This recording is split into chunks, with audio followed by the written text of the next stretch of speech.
s 5G tehnologijo se bo nabor storitev in še razširil še na druga področja.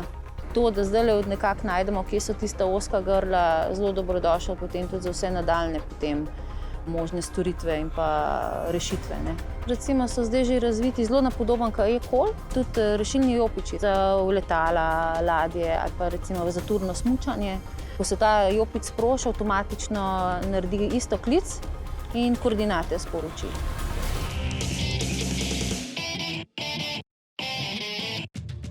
Pred leti se še spomnim, Zvečer je bil karambol, oseba je izgubila nadzor nad svojim vozilom, je zapeljala v en jašek, jark, drug dan so ga šele najdeli. Če bi bil ta e-call, bi verjetno mi takrat, tisti večer ali pa tista izmena takrat iz vozila, bi mogoče rešila življenje. Če sistem e-call sporoči, da se je nesreča zgodila prej, kot bi to sporočil udeleženec v nesreči, potem obvarujemo tudi ljudi oziroma voznike, ki prihajajo za njim, preprečimo nadaljnje nesreče, predvsem ob večjih verižnih trčenjih. Koristnost sistema e-call je vsekakor nesporna, a da bomo te storitve deležni v popolnosti, bo očitno potrebno narediti še nekaj domačih nalog. Službenih nalog. Junija, ko smo snemali našo oddajo Avtomobilnost, smo nekako ugotovili, da e-call v Sloveniji ne deluje točno tako, kot bi moral. Še danes ni popoln, ampak lahko pa z veseljem sporočimo, da deluje že precej bolje. V poletnem času se je zbrala skupaj praktično vsa avtomobilska srenja, zbrali smo na kup praktično vse avtomobile, ki v Sloveniji se prodajajo s e-callom, zbrali smo se skupaj s telekomunikacijskimi operaterji in 112. Potekala so obsežna testiranja in rezultati so precej obetavni. Junija smo torej iz številnih avtomobilov priklicali center za pomoč v nesreči zgolj z govornim klicem, ne pa s pravim e-callom, ki pomočnikom pošlje tudi podatke, kot so natančna lokacija, vrsta avtomobila, število potnikov, pojemek in druge. Junijsko dogajanje zdaj razumemo. Nekateri avtomobili v času e-klica v sami signalizaciji alocirajo več kategorij klica v sili. Poznamo 8 kategorij klica v sili, eno je klic na policijo, klic na reševalce, klic na gasilce, potem je reševanje v gorah, reševanje na morju in pa ta e-klic. In ker so avtomobili prožili več teh zastavic hkrati, je seveda jedrno omrežje imelo v tem primeru dilemo, za kakšen klic gre in na kater center za obveščanje oziroma na kakšen način sploh ta klic povezati. V teh primerih je obveljal dogovor slovenskih telekomunikacijskih operaterjev, da omrežje na 112 usmeri zgolj navaden klic. Ali je bil to edini razlog ali pa ne, verjetno ne bomo izvedeli in zavestno smo se odločili, da tudi ne bomo vrteli v tej smeri. Kajti bolj se nam zdi pomembno, da se je na našem velikem testiranju sredi poletja zgodil samo še en sam primer zgolj govornega klica.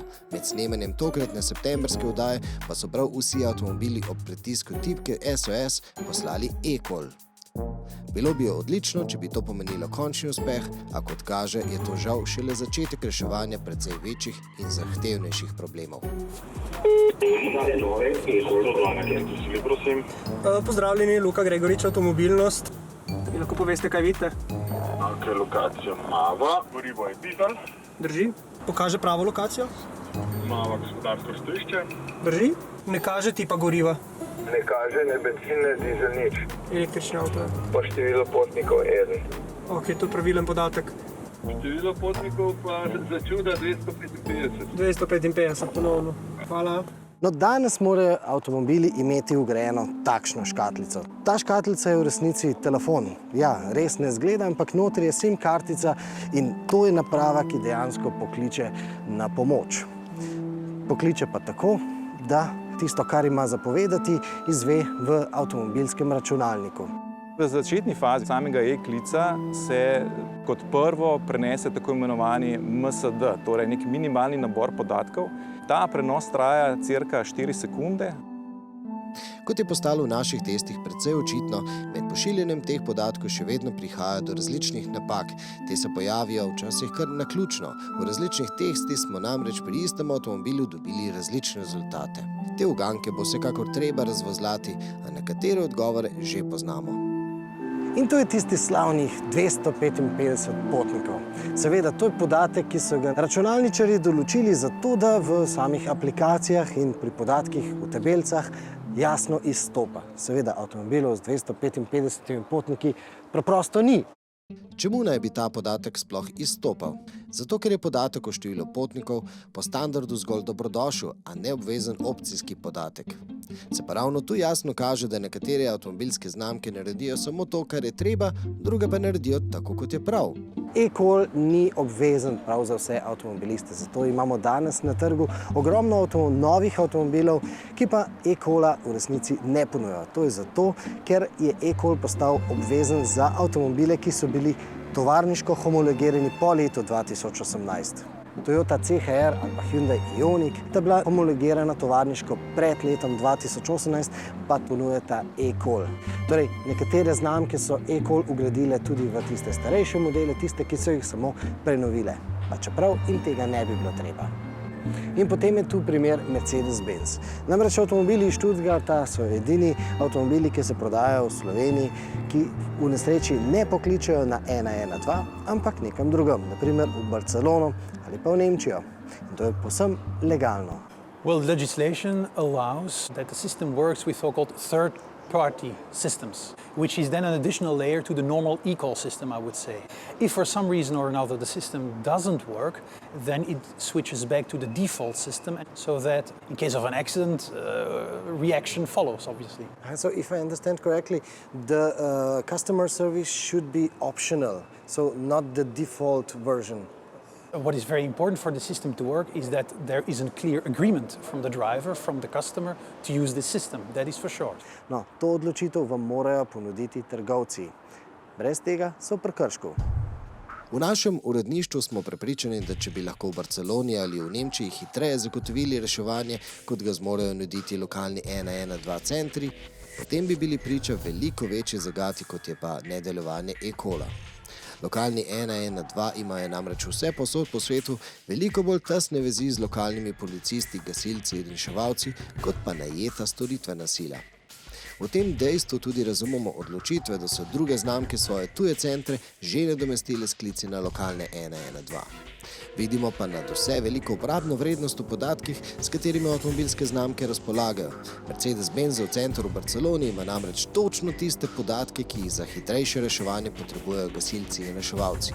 Govorimo o podatkih, kakšen je bil trk, kako močan je bil, ali je šlo za prevračanje, zagorenje in podobno.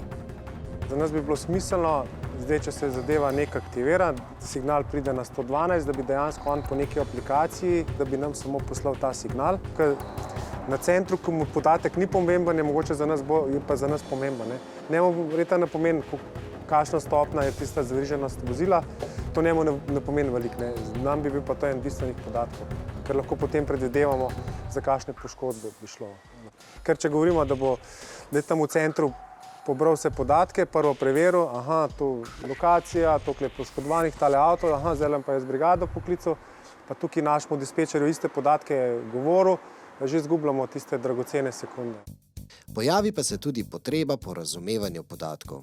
Če se zapiše, da je bil pojemek negativen 15G, kaj nam zdaj to pomeni? Pa kakšen je bil trk, je bil to čelno, je bil bočno? Te podatke bi morali biti predelani. Če mi te podatke vizualiziramo gor v nekih številkah, pomeni, da dispečer, ko bo to gledal, jih bo mogel interpretirati in s tem izgublja čas.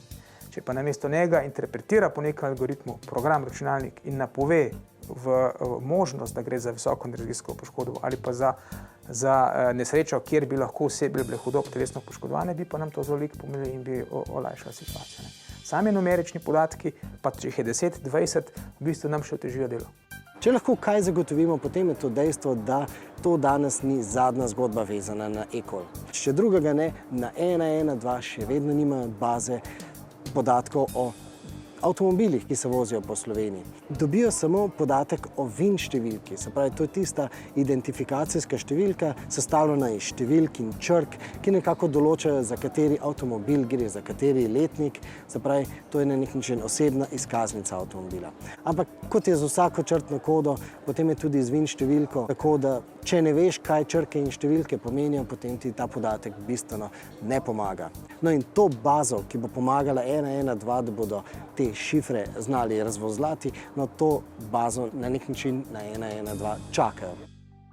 Da je ta baza zares nujna, dobro vedo gasilci. Tip vozila je pomemben. V končni fazi je avto izmečkan, težko mi ocenimo, za kakšen avto.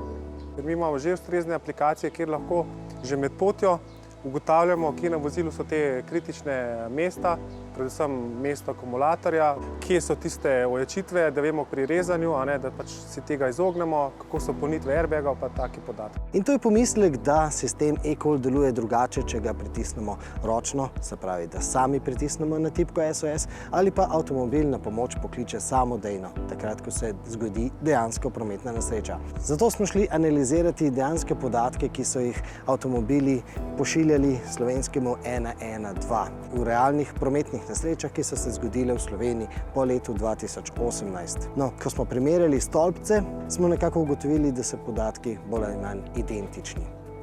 A trenutno je problem številka 1 povratni klic, torej možnost, da operater na 112 v naknadni komunikaciji ponovno pridobi podatke, predvsem pa, da ponesrečenca lahko pokliče nazaj, recimo v primeru, da zveza pade. It's true that the callback is an issue that there's a lot of countries that are having. It's machine-to-machine numbers that sometimes they are not dialable from an emergency call center. Zdaj pa mene zanima, kako bo prišel callback nazaj. Kliče ga. On ga kliče nazaj noter, zdaj pa kaj on njemu sporoča. Connect. Release takoj. S kjer strani? Strani naprave v telefonu, v avtu. Zveza je trajala 0,1 sekunde. Aha, on njemu samo trigger pošlje, pokličemo še enkrat nazaj. Po mojem, naprava zavrne klic in v drugem koraku pa sama potem pa sama štarta klic proti PaySapu. Kaj se pa v avtu dogaja? Je avto poklical nazaj? Ne, v bistvu jaz v avtu ne dobim čist nič. Ker mi vidimo, da je prišel nek dohodni klic na napravo v avtu.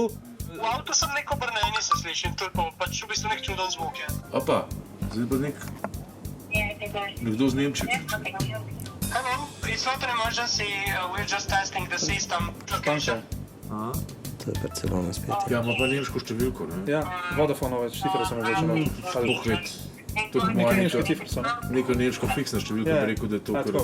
Ja, Nemci imajo 4916. Kot je videti, v Sloveniji vstopamo v novo fazo testiranj e-calla.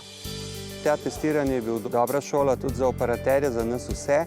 Na tem področju nismo bili seznanjeni, da zadeva ne bi delovala. Zdaj, če so pa se bo izkazali, se pravi, in to je tudi za nas zelo dobrodošla informacija in tudi dobrodošel odločitev oziroma ta test, da se sploh odločili to narediti. In kolikor se bo res izkazali, pač, da je lahko problem tudi na strani operaterjev, bomo mi šli še enkrat to preveriti in tudi, da se zadeva tudi bolj stestira. What we need to do now is make sure that the legislation is well applied and that when we see that there is somewhere problems, implementation problems, issues, that we keep each other very well informed, that we also learn from member states' experience. If member states see there's issues, problems, they will share it with the other member states, they will share it with the Commission, and we'll take it forward.